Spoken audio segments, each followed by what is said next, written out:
இது கிறிஸ்மஸ் காலனால என்ன பண்ணுறாங்க, உடனே நான் கிறிஸ்தவன். ஒரு பக்ரீத்தோ அல்லது வேற ஏதாவது முகமதியர் சகோதரர்களுடைய பண்டிகை வந்து அவரோட குல்லா போட்டுட்டு அங்கே உட்காந்து நோன்பு கஞ்சி குடிக்கிறாங்க. நான் கிறிஸ்தவன் சொல்லிட்டா என்ன பண்ணுவாங்க, 26 கிறிஸ்தவ வாக்குகள்லாம் அவங்களுக்கு வந்துடும். 4 வருஷத்துல சிறுபான்மை மக்களுக்கு என்னென்ன செய்தீங்க அப்படின்னு சொல்லி பட்டியலிட்டு சொல்லுங்க. அதாவது நடிக்கிறாங்க, ஆனா சிறப்பா நடிக்க தெரியல. அரசியல்வாதி, அதுவும் திராவிடர்கள் மிக சிறப்பாக நடிப்பார்கள் அந்தந்த பண்டிகை வரும் பொழுது. ஒரு கிறிஸ்துவ வந்து நான் ஒரு பெருமையா சொல்றேன், நான் ஒரு கிறிஸ்டியன் தான் அப்படின்னு நான் பெருமையா சொல்றேன். உடனே பல சங்கிகளுக்கு பயங்கர சமத்துவம் என்று நினைக்கின்ற திராவிட கட்சிகள் ஏன் தைரியமா சொல்லக்கூடாது, இந்துக்களும் என் மக்கள் தான், உங்களுக்கு சிறுபான்மை ஓட்டு வச்சு நீங்க ஜெயிக்கவும் முடியாது. இந்துக்களும் வாக்களிப்பதுனால தான் நீங்க இன்னைக்கு பதவியில் உட்கார்ந்து இருக்கிறீங்க. நான் கிறிஸ்துவ ஆன்மீகவாதியா இருக்கலாம், கிறிஸ்துவை பின்பற்றுகின்றவனாய் நான் இருக்கலாம். நான் வாழும் இந்த தேசம் இந்து தேசம். ஆகவே நான் இந்து என்று சொல்வதில் பெருமை கொள்கின்றேன். நான் என்ன சொல்றேன், நீ கிறிஸ்தவன் சொல்லிக்கிட்டு பாத பூஜையம் பண்ற, ஏதோ ஒண்ணுதான் இருக்கணும். அப்போ இந்த பச்சவந்தி தனமா இருக்கக்கூடாது. இங்க போனா அப்படி, அங்க வந்தா அப்படி. அப்போ பச்சவந்தி தானே நீ. துணை முதலமைச்சர் பச்சவந்தியா இருப்பது நல்லதல்ல. ஏன் இந்த இந்து மக்களுக்கு ஏன் இன்னும் அறிவு வரல? நம்மளை திருடனத்தை பார்த்து சொல்றான், ஏன் நீங்க அமைதியா இருக்கிறீங்க, ஏன் நீங்க வாக்கு கொடுக்க மாட்டீங்க, அவங்களுக்கு போய் வாக்குகளை நீங்க கொடுக்குறீங்க. திருடன் சொல்றவங்க மேல தவறு இல்லை. திருடன் சொல்லி நம் காதுகளை கேட்டுக்கொண்டு அமைதியாக மீண்டும் மீண்டும் அவர்களுக்கு வாக்குகளை கொடுக்கிறோமே, அவங்கள தான் நான் பழி சொல்லுவேன். திராவிட கழகம் என்ன நினைக்கிறாங்கன்னா, தம்பி விஜய் வளரக்கூடாது, எப்படியாவது அவரை அமைக்கி வளரக்கூடாதுக்கு படிக்க செய்யறதுக்காக இதெல்லாம் அவங்க திட்டம் போட்டு செய்யறாங்க. துணை முதலமைச்சராக இருந்து உங்களுடைய வார்த்தைகளிலே நீங்கள் சீராக இல்லாவிட்டால் அப்போ நீங்க பொதுமக்களுக்கான ஒரு அரசாங்கம் இல்லை, பொதுமக்களுக்கான துணை முதல்வர் நீங்கள் இல்லை. உங்கள் திராவிட கட்சிக்கு மட்டும்தான் துணை முதல்வராக நீங்க இருக்கிறீங்க. கிறிஸ்மஸ் என்பது எல்லாருக்கும் சொந்தமான கொண்டாட்டம். கிறிஸ்மஸ் விழான்னு சொல்லிவிட்டு அங்க வந்து சங்கிகள் சொல்றத வன்மையா கண்டிக்கிறேன், அரசியல் பேசுறத வன்மையா கண்டிக்கிறேன், அவர்களை அழைத்த அந்த போதகர்களை வன்மையாக கண்டிக்கிறேன்.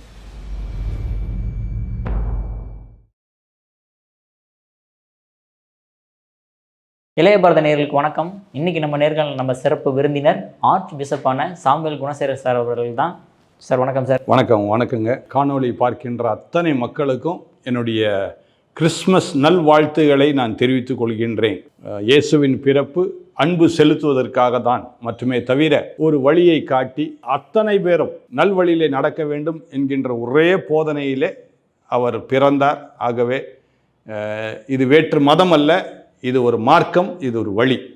ஆகவே உங்களை நான் இந்த கிறிஸ்மஸ் காலங்களிலே வாழ்த்துவதிலே மிகுந்த மகிழ்ச்சி அடைகின்றேன். என்னோடு கூட சேர்ந்து நீங்களும் கிறிஸ்மஸிலே கொண்டாட வேண்டும் என்று நான் விரும்புகின்றேன். நிச்சயமாக சார், நிச்சயமாக கொண்டாடுவோம் சார். அதே மாதிரி இப்போ கிறிஸ்மஸ்ன்றது வந்து கிறிஸ்டின் அவர்கள் மட்டும்தான் கொண்டாடணும்னு ஏதாவது விஷயங்கள் இருக்கா சார்?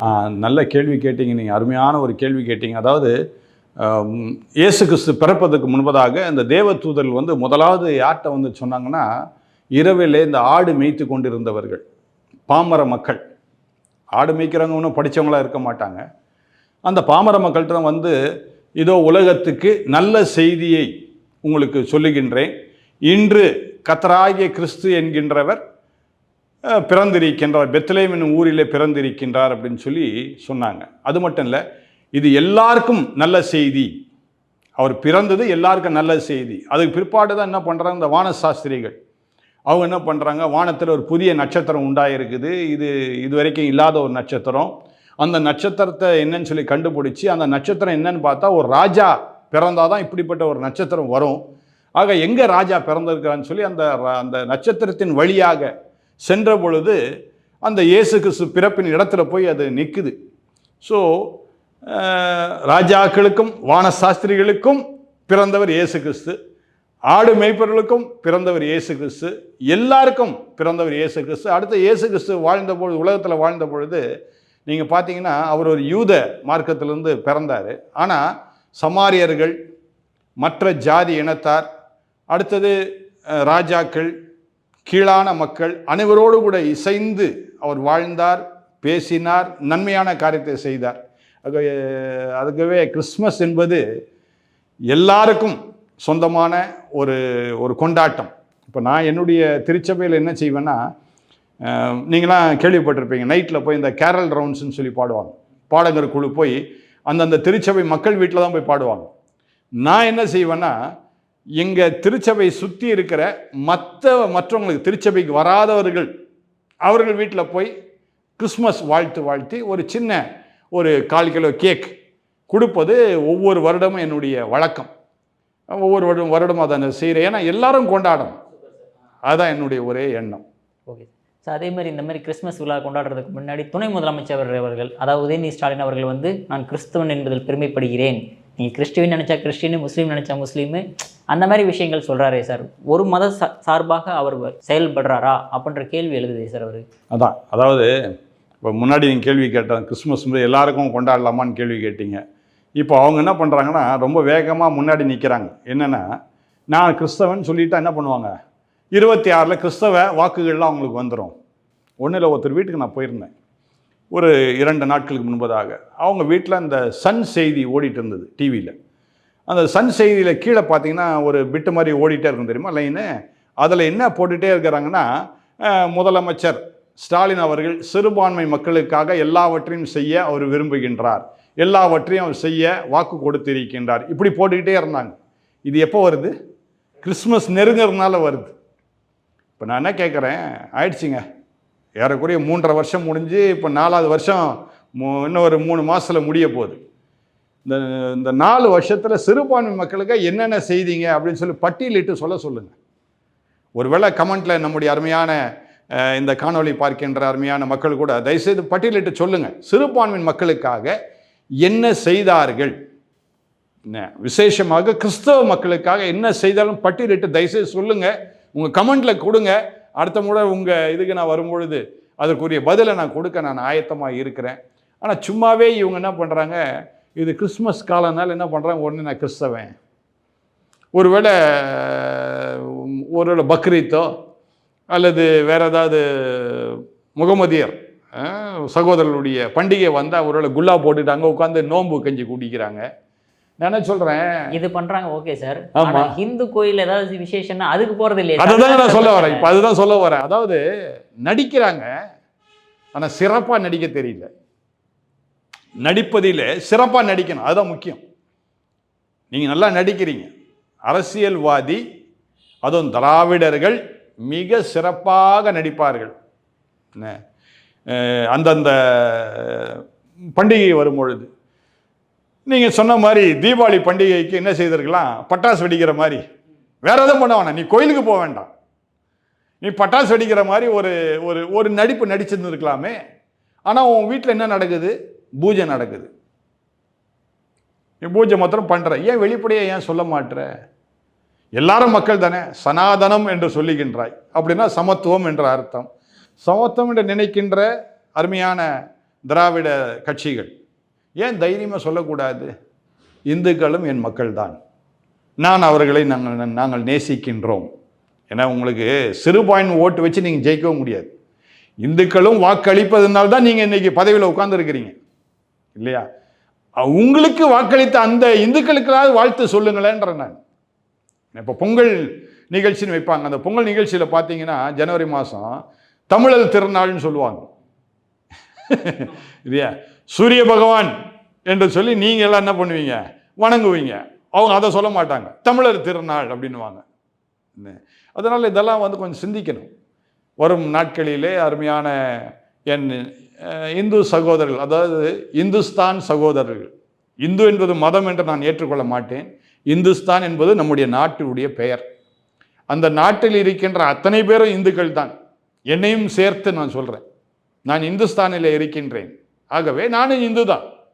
கிறிஸ்தவம் என்பது என்னுடைய மார்க்கம், ஆனால் என்னுடைய தேசம் இந்து தேசம். ஆக இந்து தேசத்தில் இருக்கிறோம், நான் இந்து தான் நான் சொல்லணும். நான் கிறிஸ்துவ ஆன்மீகவாதியாக இருக்கலாம், கிறிஸ்துவை பின்பற்றுகின்றவனாய் நான் இருக்கலாம். நான் வாழும் இந்த தேசம் இந்து தேசம். ஆகவே நான் இந்து என்று சொல்வதில் பெருமை கொள்கின்றேன். ஓகே சார், நீங்கள் சொன்ன மாதிரி அவர் இந்த பாத பூஜை செஞ்சதா ஒரு நியூஸ் வெளியே வருது சார். ஆனால் அதை வந்து மறைமுகமாக யாருக்குமே தெரியாமல் பண்ணுறதும், ஆனால் இந்த மாதிரி ஸ்டேஜில் வந்துட்டு நான் ஒரு கிறிஸ்டின், நான் படித்தது டான் பாஸ்கோ ஸ்கூலில், லயோலா காலேஜில், எல்லாமே என்னை சுற்றி கிறிஸ்டின்ஸ் தான் அப்படின்னு வெளிப்படையாகவே சொல்கிறாரே சார். இது எப்படி பார்க்குறீங்க நீங்கள்? அதுதாங்க, இந்த கிறிஸ்மஸ் காலம் வந்துட்டாலே பாருங்கள், உடனே அவங்களுடைய சுய இது வெளியே வருது பாருங்கள். அப்போது பாத பூஜை ஏன் நீ பண்ணுற? அடுத்த கேள்வி. ஏதாவது ஒன்றில் தான் நீ நிற்கணும். இப்போ நான் இன்றைக்கி இருக்கிறேன், நான் வந்து என்னுடைய கிறிஸ்தவ திருச்சபைகளில் மட்டும்தான் நான் இருக்கிறேன். நான் மற்ற கோயில்களுக்கு நான் போவதில்லை.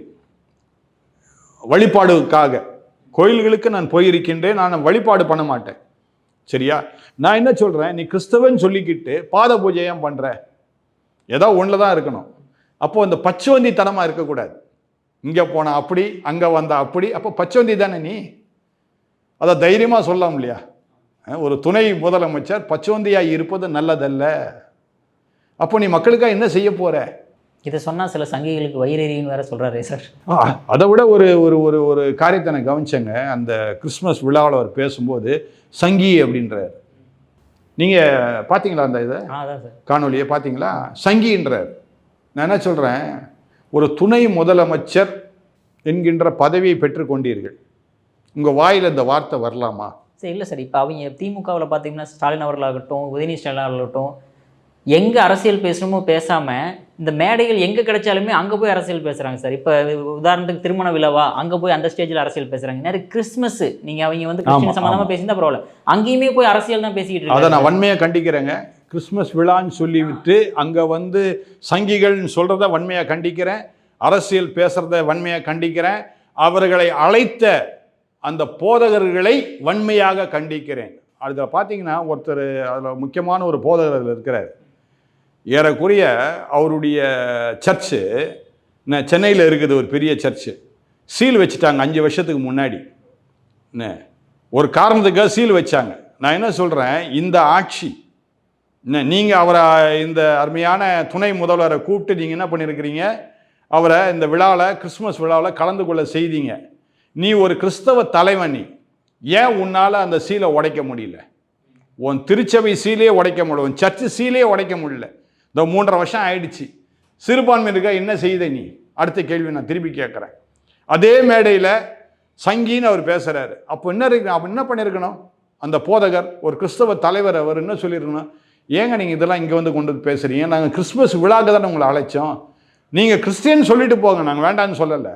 ஆனால் சங்கி அதெல்லாம் பேசுறது இது அரசியலுடைய மேடை இல்லையே அப்படின்னு தைரியமாக சொல்லியிருக்கணும். என்னுடைய கிறிஸ்மஸ் விழா நடக்குதுங்க. இப்போ ஒரு 3 நாளைக்கு முன்னாடி கூட சென்னையில் நாங்கள் கிறிஸ்மஸ் விழா நடத்தினோம். எந்த அரசியல் தலைவர்களையோ எந்த அரசியல் உறுப்பினர்களையோ நாங்கள் அழைக்கவே இல்லை. பொதுப்படையாக ஒரு கிறிஸ்மஸ் விழா நாங்கள் நடத்தினோம். மக்களுக்காக சில பரிசுகளை நாங்கள் கொடுத்தோம். இங்கே இல்லை, கன்னியாகுமரியில், பிற்பாடு கோவில்பட்டியில், இப்படி பல இடங்களில் நாங்கள் நடத்தி கொண்டே இருக்கின்றோம். கடந்த 1 வார காலமாக எந்த இடத்துலையும் அரசியல்வாதிகளை நாங்கள் அழைக்கவே இல்லை, எந்த கட்சியாலையும் அழைக்கவே. இது கிறிஸ்மஸ், இது பொதுவான ஒரு நிகழ்ச்சி, அனைவரும் கொண்டாட வேண்டியது. அடுத்தது அந்த கிறிஸ்மஸ் விழாக்கு யார் வந்திருக்கான்னு பார்த்தீங்கன்னா, நான் உங்களுக்கு ஃபோட்டோ காட்டுவேன், எல்லாரும் பொட்டு வச்சுருப்பாங்க. பொட்டு வச்சிருந்தாலும் நீங்கள் என்ன சொல்வீங்க, இந்துன்னு நீங்கள் சொல்வீங்க. அங்கே வந்தவங்களாம் அவங்க தான். கிறிஸ்தவ மக்களுக்காக நாங்கள் கொண்டாடல, பொதுவான எல்லா மக்களுக்காக நாங்கள் கிறிஸ்மஸ் விழா கொண்டாடினோம். அப்படிப்பட்ட ஒரு இடத்துல, ஒரு மேடையில் இருந்துக்கிட்டு, அதுவும் துணை முதலமைச்சராக இருந்துக்கிட்டு, கொச்சமான வார்த்தை, கொச்ச வார்த்தை சங்கிங்கிறது, அந்த வார்த்தையை சொல்வதை நான் வன்மையாக கண்டிக்கிறேன்.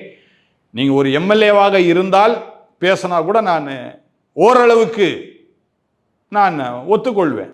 ஆனால் ஒரு துணை முதலமைச்சராக இருந்து உங்களுடைய வார்த்தைகளிலே நீங்கள் சீராக இல்லாவிட்டால், அப்போ நீங்கள் பொதுமக்களுக்கான ஒரு அரசாங்கம் இல்லை, பொதுமக்களுக்கான துணை முதல்வர் நீங்கள் இல்லை, உங்கள் திராவிட கட்சிக்கு மட்டும்தான் துணை முதல்வராக நீங்கள் இருக்கிறீங்க. இப்படி தான் அர்த்தம் கொள்ளும் சார். ஆனால் இப்போ ஆரம்பத்துலேருந்தே பார்த்தோம்னா கருணாநிதி அவர்கள் வந்து ஹிந்துனா ஒரு திருடன் அந்த மாதிரி விஷயங்கள் பேசுகிறதும், ஸ்டாலின் அவர்கள் பார்த்தோம்னா இந்த இஸ்லாமியர் கல்யாணத்தில் போயிட்டு இந்த மந்திரங்கள்லாம் கொச்சையான வார்த்தைகளாக இருக்கிறதாகட்டும், இவரும் ஆகட்டும், எல்லாருமே படிப்படியாக வந்து இந்துக்களையே வந்து விமர்சனம் பண்ணிட்டு வராங்களே சார். எதனால சார் அது? இப்போ நான் என்ன கேட்குறேன், எவ்வளோ அழகாக நீங்கள் கேள்வி கேட்குறீங்க. ஒரு இந்துக்களை திருடன்னு சொல்கிறாங்க அவங்கன்னு. ஏன் இந்த இந்து மக்களுக்கு ஏன் இன்னும் அறிவு வரல? நம்மளை திருடன் ஒருத்த பார்த்து சொல்கிறான், ஏன் நீங்கள் அமைதியாக இருக்கிறீங்க? ஏன் நீங்கள் வாக்கு கொடுக்க மாட்டீங்க? அவங்களுக்கு போய் வாக்குகளை நீங்கள் கொடுக்குறீங்க. நீங்கள் உங்களை சார்ந்தவர்களுக்கு நீங்கள் வாக்குகள் கொடுங்களேன். உங்களுக்காக பாடுபடுகின்றவர்கள், உங்களுக்காகவே ஒரு ஒரு ஒரு ஒரு கட்சியே உருவாக்கி நாங்கள் கொண்டு வரோம் அப்படின்னு சொல்லக்கூடியவர்கள் ஏன் உங்கள் வாக்குகளை கொண்டு வர மாட்டேங்க? ஏன் நீங்கள் அமைதியாக இருந்துட்டு அவங்களுக்கு வாக்குகளை கொடுக்குறீங்கன்னு நான் கேட்குறேன். நான் இப்போ யாருடைய தவறு இது? திருடன் சொல்கிறவங்க மேலே தவறு இல்லை. திருடன் சொல்லி நம் காதுகளை கேட்டுக்கொண்டு அமைதியாக மீண்டும் மீண்டும் அவர்களுக்கு வாக்குகளை கொடுக்குறோமே, அவங்கள தான் நான் பழி சொல்லுவேன். அதாவது அதான் ஒரு பழமொழி சொல்லுவாங்க, ஏமாறுறவன் இருக்கிற வரைக்கும் ஏமாத்துறவன் ஏமாத்தியே தான் இருப்பான். நீ ஏன் ஏமாறுறன்ற? நீ ஏமாறாத. தெரியுது உன்னை திருடன்றான், உன்னை அசிங்கமாக பேசுகிறான், அவன் உன்னுடைய வழிபாடுகளை கேவலமாக பேசுகிறான். அப்படியாப்பட்டவனு ஏன் நீ உன்னுடைய வாக்குகளை கொடுக்குறேன்னு நான் கேட்குறேன். ஏங்க நான் ஒரு கிறிஸ்தவ ஆன்மீகவாதிங்க, நான் என்னத்துக்குங்க நான் பிஜேபிக்காக நான் சப்போர்ட் பண்ணணும்? இது வரைக்கும் எந்த ஒரு இடத்துல பிஜேபியின் சார்ந்து பிஜேபியினால் கிறிஸ்தவ தேவாலயத்துக்கு பிரச்சனை வந்துச்சுன்னு யாராவது ஒருத்தர் கமெண்ட்ல கொடுக்க சொல்லுங்க. அப்படியே அது கொடுத்தாலும் பிஜேபி சார்ந்த ஏதாவது ஒரு உறுப்பினர் அந்த திருச்சபை போதகரை ஏதாவது பண்ணிருந்தால் அதோடைய ரீசன் என்னவா இருக்கும், காரணம் என்னவா இருக்கும்னா, அந்த போதகருக்கும் அந்த தனிப்பட்ட அந்த நபருக்கும் ஏதாவது பிரச்சனையா இருக்குமே தவிர அதை உடனே எப்படி போட்டுருவாங்கன்னா, சாயம் பூசுறவங்க பிஜேபி தான் இது பண்ணுச்சு அப்படின்னு. ஒன்றில் எங்கள் வீட்டு பக்கத்தில் ஒரு போதகர் இருந்தார். நான் சொல்றது சில வருடங்களுக்கு முன்பதாக. திடீர்னு வாட்ஸ்அப்பில் அனுப்புகிறாரு, இந்து முன்னணியும் பிஜேபி என்னை அடிச்சிட்டாங்கன்னு அனுப்பிச்சார். இது பார்த்தோன்னு எனக்கு ஷாக் ஆகிடுச்சு. வேகமாக நான் ஓடுறேன், யார் அது? அது நம்ம வீட்டு பக்கத்தில் இவ்வளோ தைரியமான ஆள் யார் இருக்கிறான்னு சொல்லி போய் பார்த்தா, பக்கத்து வீட்டுக்காரன் என்ன பண்ணிட்டான், அவரை போட்டு அடிச்சிட்டான். சரிங்களா? அந்த பக்கத்து வீட்டுக்காரன் யார் தெரியுமா? அந்த அந்த சர்ச்சுக்கு, அந்த போதகருடைய சர்ச்சுக்கு போகிறவன். அவன் எப்படி பிஜேபி ஆளாவான்? அவன் எப்படி இந்து முன்னணி ஆளாவான்? அதனால் கொஞ்சம் ஆராய்ஞ்சு பார்த்தோம்னா சில காரியங்களை கொஞ்சம் ஊடுருவி எதனால் இந்த பிரச்சனை ஆரம்பிச்சுன்னு பார்த்தா, பிஜேபினால் இது வரைக்கும் எந்த இடத்திலும் கிறிஸ்தவ தேவாலயங்கள் தாக்கப்படவே இல்லை. ஆனால் இந்து மக்களுக்கு திராவிட மக்களாலே, திராவிட கலங்கங்களினாலே பல பாதிப்புகள் ஏற்படுது. மீண்டும் போய் வாக்கை கொடுக்காதீங்க, அவ்வளோதான் நான் சொல்ல முடியும். சார், அடுத்ததாக நம்ம அரசியல் சம்மந்தமாக வந்தோம்னா, நம்ம விஜய் அவர்கள் இப்போ நம்ம சில விஷயங்கள் பார்க்க முடியுது. அறிக்கைகள் அதிகமாக கொடுக்க ஆரம்பிச்சிட்டாரு, வெளியே தலையை காட்ட ஆரம்பிச்சிட்டாரு. இப்போ எல்லாருமே என்ன குற்றச்சாட்டு வைக்கிறாங்க அப்படின்னு பார்த்தீங்கன்னா, இந்த மாதிரி வெள்ள நிவாரண பிரச்சனைகளை வந்து நீங்கள் வந்து களத்தில் இறங்கி பார்க்காம நீங்கள் கல்யாணத்துக்கு தனி விமானத்தில் போகிறது சரியா? அது வந்து தனிப்பட்ட விஷயங்களாக இருந்தாலும் கூட மக்கள் மேலே நீங்கள் கவனத்தை செலுத்துறதை விட்டு போட்டு இந்த மாதிரி விஷயங்கள் பண்ணணுமான்னு கேள்வி எழுப்புறாங்களே சார். அதாவதுங்க, இப்போது திருமணம் என்பது நாளைக்கு நடக்க போகிற திருமணத்தை இன்றைக்கி சொல்ல மாட்டாங்க யாரும் வந்து. அது பல மாதங்களுக்கு முன்பதாகவே முன் அறிவிக்கப்பட்ட ஒரு திருமண ஒரு வைபவம். அதில் இவர் என்ன சொல்லியிருப்பார், கட்டாயம் நான் வரேன்னு சொல்லியிருப்பார், அதில் தவறு இல்லை. அடுத்து ஒரு தனிப்பட்ட ஒரு காரியம், அவர் திருமணத்துக்கு போகிறார்.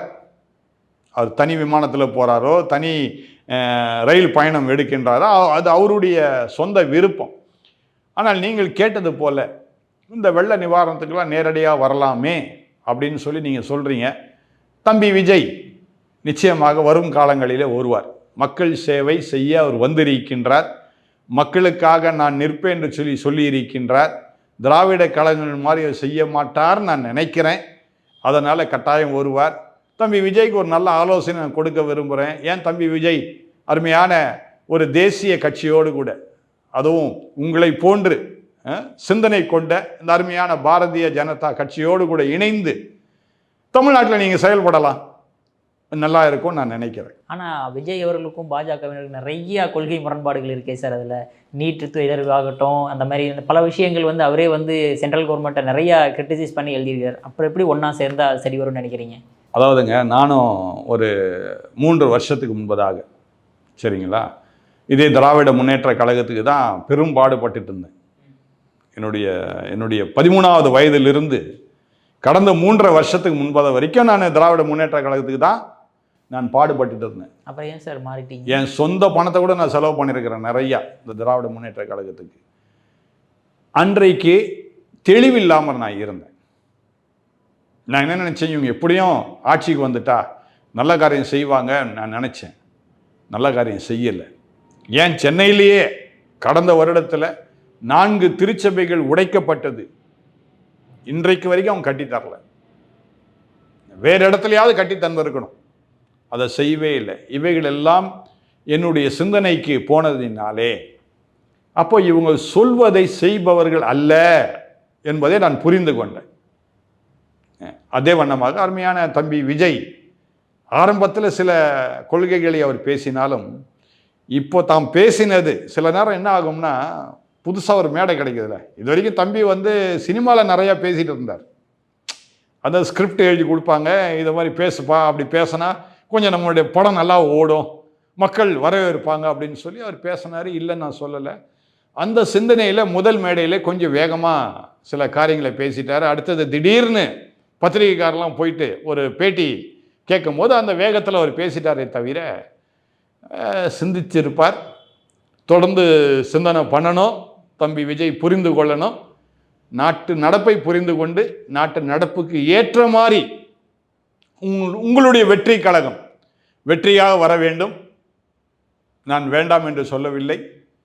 நீங்கள் தமிழ் மண்ணிலே பிறந்தவர், தமிழ் மூலமாக இன்றைக்கு வளர்ந்தவர், தமிழ் மக்கள் உங்களை வளர்த்திருக்கின்றார் என்பதை உணர்ந்து அருமையான தேசிய கட்சி உங்களோடு கூட துணை போக என்றைக்கும் நாங்கள் ஆயத்தமாக இருக்கின்றோம். நான் கட்சிக்காரன் இல்லை, ஆனாலும் பிஜேபி தலைவர்கள் இதை கொஞ்சம் சிந்தனை பண்ணி பார்க்கணும் நான் சொல்கிறது. ஏன்னா தமிழ்நாட்டில் தம்பி விஜய் கொஞ்சம் நாம் வளர்த்து விட்டா இந்த திராவிட கழகங்கள் எல்லாத்தையும் ஒழிச்சிடலாம். அண்ணாமலை அவர்கள் குற்றச்சாட்டு வைக்கும்போது என்ன குற்றச்சாட்டு வைக்கிறாருன்னா, இந்த மாதிரி விஜய் அவர்கள் கல்யாணத்துக்கு போகிறது ஒரு தனிப்பட்ட விஷயம். அதை எதுக்கு திமுக ஐடிவிங் தான் அவர் வீடியோ எடுத்து வெளியிட்டு பரப்பி, இங்கே பாருங்க இந்த மாதிரி அவர் சும்மா சுற்றின்னு இருக்கிறாரு, மக்களை கவனிக்க மாட்டேங்கிறாரு, அந்த மாதிரி பரப்புறதா சொல்கிறாரு சார். அது உண்மையான குற்றச்சாட்டா? அது ஒரு நல்ல ஒரு கேள்வி கேட்டார் அருமையான மாநில தலைவர் தம்பி அண்ணாமலை. என்ன கேட்டார்னா, அவர் தனி விமானத்தில் போகிறாரு, பாதுகாப்பு இதெல்லாம் முடிச்சிட்டிங்க நீங்கள், அது பிற்பாடு அவர் தனி விமானத்தில் அவரை அந்த படத்தை யார் ஃபோட்டோ எடுத்து இதை வெளியே நீங்கள் வெளியிட்டீங்கன்னு ஒரு நல்ல ஒரு கேள்வி கேட்டார். ஒரு நல்ல ஒரு ஐபிஎஸ் ஆஃபீஸர் எதை பிடிக்கணும் கரெக்டாக அதை பிடிச்சார். உண்மைதானே அது? அதாவது இந்த திராவிட கழகம் என்ன நினைக்கிறாங்கன்னா, தம்பி விஜய் வளரக்கூடாது, எப்படியாவது அவரை அமைக்கி வளரக்கூடாதுக்கு படிக்க செய்கிறதுக்காக இதெல்லாம் அவங்க திட்டம் போட்டு செய்கிறாங்க. மக்கள் மேடையில் அதெல்லாம் செல்லாது. ஒரு தம்பி விஜய் நீங்கள் நல்லா வாங்க, திராவிட முன்னேற்ற கழகத்துக்கும் மற்ற திராவிடர்களுக்கும் நீங்கள் நல்ல ஒரு பாடம் சொல்லித்தரணும்னு நான் விரும்புகிறேன். Okay sir. சார், உங்கள் அற்புதமான கருத்துக்களை இளைய பாரதம் நேரோட பகிர்ந்ததற்கு மிக்க நன்றி சார். நன்றிங்க, நன்றி.